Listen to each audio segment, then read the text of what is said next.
أعوذ بالله من الشيطان الرجيم بسم الله الرحمن الرحيم ألم تعلم أن الله له ملك السماوات والأرض وما لكم من دون الله من ولي ولا نصير۔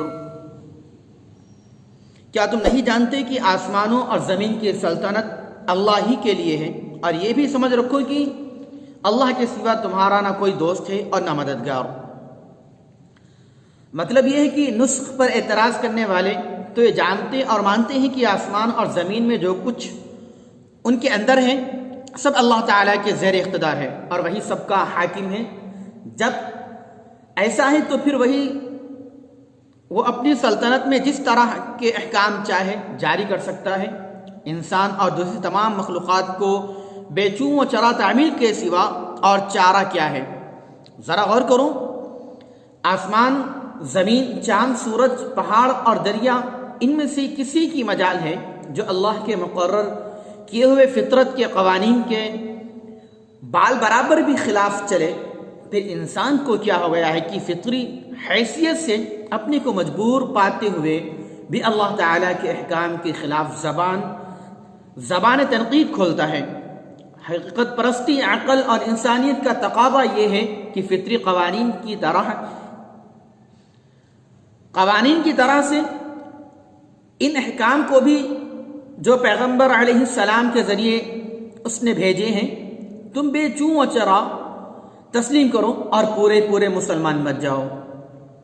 لیکن یاد رکھو کہ حاکم متعلق ہونے کے ساتھ ساتھ اللہ تعالیٰ تمہارا دوست اور مددگار بھی ہے۔ وہ اپنے احکام میں تمہاری خیر خواہی، بہتری اور ترقی کا لحاظ رکھتا ہے۔ چنانچہ تمہاری سہولت اور مصلحت کے پیش نظر اس نے نسخ کا طریقہ اختیار کیا اور رفتہ اور موقع کے مناسب احکام نازل کیے، ورنہ وہ اس کے خلاف بھی کر سکتا تھا، لیکن اس میں تمہارے لیے دشواری ہوتی۔ پھر یہ کہ اس کی ولایت اور نصرت حاصل کرنے کا طریقہ یہی ہے کہ اس کے احکام کے آگے سر تسلیم خم کر دیا جائے۔ ام تريدون ان تسألوا رسولكم كما سئل موسى من قبل ومن يتبدل الكفر بالإيمان فقد ضل سواء السبيل۔ مسلمانوں، کیا تم یہ چاہتے ہو کہ اپنے رسول سے دین کے بارے میں ویسے ہی سوالات کرو جیسے ان سے پہلے موسیٰ سے سوالات کیے گئے؟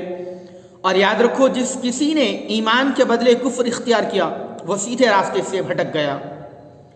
وَدَّ كَثِيرٌ مِّنْ أَهْلِ الْكِتَابِ لَيَرُدُّونَكُم مِّن بَعْدِ إِيمَانِكُمْ كُفَّارًا حَسَدًا مِّنْ عِندِ أَنفُسِهِم مِّن بَعْدِ مَا تَبَيَّنَ لَهُمُ الْحَقُّ فَاعْفُوا وَاصْفَحُوا حَتَّىٰ يَأْتِيَ اللَّهُ بِأَمْرِهِ إِنَّ اللَّهَ عَلَىٰ كُلِّ شَيْءٍ قَدِيرٌ۔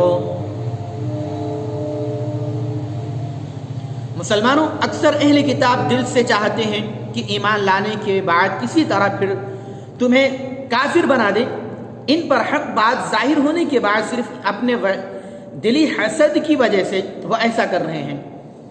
خیر، اب تو معاف کر دو اور درگزر کرو، یہاں تک کہ اللہ اس معاملے میں کوئی اور حکم بھیجے۔ بے شک اللہ ہر چیز پر قادر ہے۔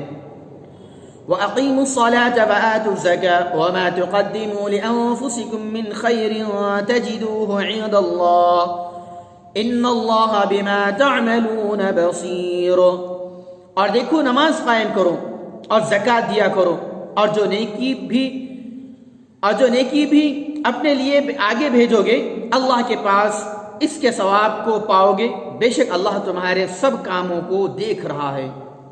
یہود دین سے برگشتہ کرنے کے لیے صحابہ کے دلوں میں طرح طرح کے شکوک و شبہات ڈالتے اور مختلف سوالات بنا کر ان سے کہتے کہ تم محمد صلی اللہ علیہ وسلم سے اس قسم کے سوالات کرو۔ چنانچہ یہود کی شرارت کو نہ سمجھ کر بعض صحابہ نے آن حضرت صلی اللہ علیہ وسلم سے چند سوالات کیے۔ اس آیت میں اللہ تعالیٰ نے مسلمانوں کو آگاہ فرماتا ہے کہ وہ یہود کے کہنے میں نہ آئیں اور اپنے رسول سے اس طرح سوالات نہ کریں جس طرح یہود موسیٰ علیہ السلام سے کیا کرتے تھے۔ ایسا کرنا گمراہی اور رسول کی شان میں سخت بے ادبی ہے۔ یہود کی نیتوں کا یہ حال ہے کہ وہ چاہتے ہیں کہ ایمان لانے کے بعد تمہیں پھر کفر کی طرف لوٹا دیں، محض حسد کی وجہ سے وہ ایسا چاہتے ہیں، ورنہ یہ بات ان پر واضح ہو چکی ہے کہ اسلام ایک سچا دین ہے اور تم لوگ سیدھے راستے پر ہو۔ ان حالات میں تمہارے لیے مناسب ہے کہ ان سے درگزر کرو اور اللہ کے حکم کا انتظار کرو۔ دیکھو اللہ کیا کرتا ہے، کسی کو کامیاب کرتا ہے اور کس کو رسوا کرتا ہے، کیونکہ وہ بڑی قدرت والا ہے۔ تم کو چاہیے کہ اسلام پر جمے رہو، نماز کی پابندی کرو اور زکوٰۃ دیا کرو۔ ان دونوں کی پابندی سے جماعت کو